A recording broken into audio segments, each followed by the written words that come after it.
नमस्कार, मेरा नाम प्रशांत है और आप जुड़ चुके हैं डेली लाइन के एक खास वीडियो के साथ में। खास वीडियो में इसलिए कह रहा हूं क्योंकि आज थोड़ा सा मामला अलग होने वाला है। आपको पता है कि केजरीवाल की गिरफ्तारी हो चुकी है। 6 दिन की ईडी की रिमांड में मुख्यमंत्री केजरीवाल हैं।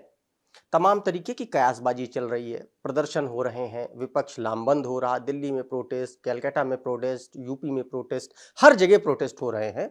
और लगातार यह कहा जा रहा है कि सरकार जो है वो कहीं ना कहीं विपक्ष को दबाने की कोशिश कर रही है। लेकिन मैं आज इस पॉलिटिकल मुद्दे पर एकदम बात नहीं करने वाला। मैं बात करूंगा कि क्या केजरीवाल के गृह नक्षत्र ठीक ठाक हैं कि नहीं है, और अगर नहीं है तो कब ठीक होंगे, कितने दिन तक जेल में रहेंगे, उनकी कुंडली पर बात करूंगा। और मेरे साथ बातचीत करने के लिए, मार्गदर्शन करने के लिए आचार्य धनंजय जी मौजूद हैं। आचार्य जी, बहुत बहुत स्वागत है आपका एक नए डिस्कशन में, नए वीडियो में। थोड़ा सा अलग टाइप का वीडियो है, तरंगी टाइप का वीडियो है, इसलिए मुझे लगता है कि चर्चा भी वहीं से होनी चाहिए। बिल्कुल बिल्कुल। केजरीवाल का जो गृह नक्षत्र हैं, क्या ठीक ठाक है? क्योंकि लक्षण ठीक नहीं है ऐसा ईडी के हिसाब से है। अब हम गृह नक्षत्रों की बात कर लेते हैं। प्रशांत जी, जो आपने प्रश्न किया ना, ये बड़ा ही गंभीर और संवेदनशील प्रश्न है। देखिए, जैसे ही हम किसी व्यक्ति के जीवन पर कोई प्रश्न करते हैं, केजरीवाल जी को हमें पहले आरंभ से देखना पड़ेगा।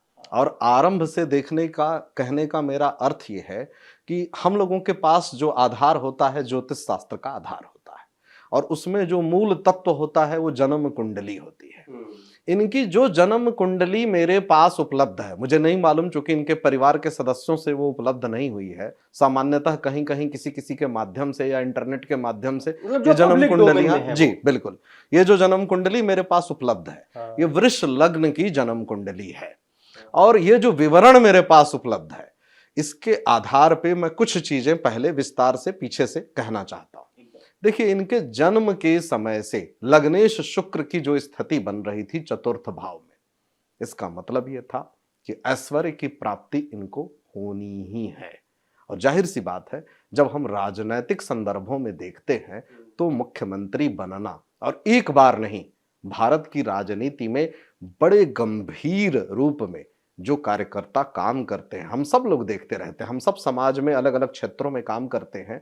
राजनीति इतना आसान नहीं है, और भाग्य को हम सब लोग मानते हैं, किसी न किसी रूप में हम स्वीकार करते हैं। चाहे हम किसी भी कार्य क्षेत्र में हो, हम फिल्म के क्षेत्र में हो, राजनीति के क्षेत्र में हो, पत्रकारिता में हो, या हम किसी आधिकारिक रूप में किसी भी क्षेत्र में, सरकारी नौकरी में ही क्यों ना हो, व्यापार में ही क्यों ना हो।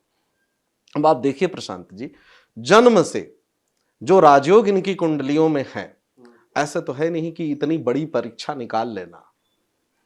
फिर 11th हाउस, 11वां भाव इच्छा की पूर्ति का भाव होता है। एक व्यक्ति ऐसे परीक्षा में सफल नहीं होगा कि मैं चाहूं कि मैं रेलवे का परीक्षा निकाल लूं, मैं आईआईटी की परीक्षा निकाल लूं, मैं अधिकारी बन जाऊं, मैं आईआरएस बन जाऊं, मैं आईएएस बन जाऊं। और कोई भी आईआरएस बनने तो नहीं बैठता है परीक्षा में, आईएएस बनने ही बैठता है। आईआरएस वो बन जाता है क्योंकि उस मापदंड में वो वहीं पर फिट बैठता है। आईआरएस बनने के लिए तो कोई परीक्षा देता नहीं है। बहुत कम लोग होंगे जो ये तय करके ही जाते होंगे कि नहीं नहीं, मुझे तो आईआरएस ही बनना था। ऐसा तो नहीं होता है, मेरे हिसाब से तो नहीं होता। लोग आईएएस बनने के लिए ही परीक्षा देते हैं, पर उनका जो पैरामीटर है उसके आधार पर आईआरएस रह जाते हैं। अब क्या योग है, बुध के कारण, बुध इन संदर्भों में आईआरएस बनाने की क्षमता रखता है। बुध यदि वहां ना हो और बृहस्पति पूर्ण रूप में बली हो जाए,